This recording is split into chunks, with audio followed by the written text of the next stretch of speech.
They say a town is only as strange as its people, but in Havenwood, it's the shadows that are peculiar. At first glance, everything seems normal.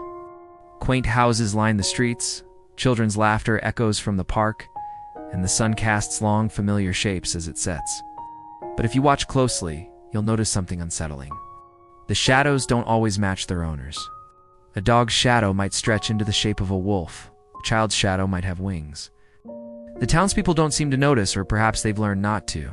They walk with their heads down, avoiding eye contact not with each other, but with the ground. One evening, a newcomer named Arthur sat on a park bench, fascinated and unnerved. He saw his own shadow, and for a terrifying moment, it wasn't his at all. It was the silhouette of a man he'd never seen, a man who seemed to be desperately trying to stand up to break free from the pavement. Arthur froze, his heart pounding.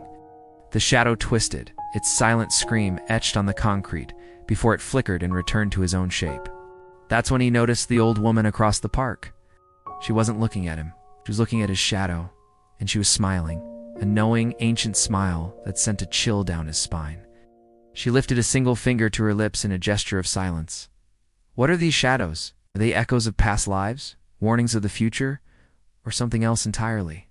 The residents of Havenwood carry a secret, one that lives and breathes in the darkness at their feet. They go about their days, pretending not to see the monstrous forms and pleading figures that follow them. But the truth is, they are prisoners in their own town, tethered to these spectral silhouettes.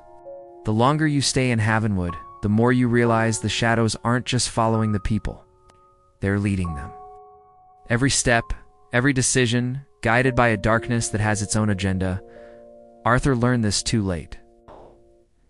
When he walks, his feet no longer feel like his own, and his shadow. His shadow is starting to look a lot like the one he saw that first night, still trying to get up. The question isn't what the shadows want. The question is, what happens when they finally succeed?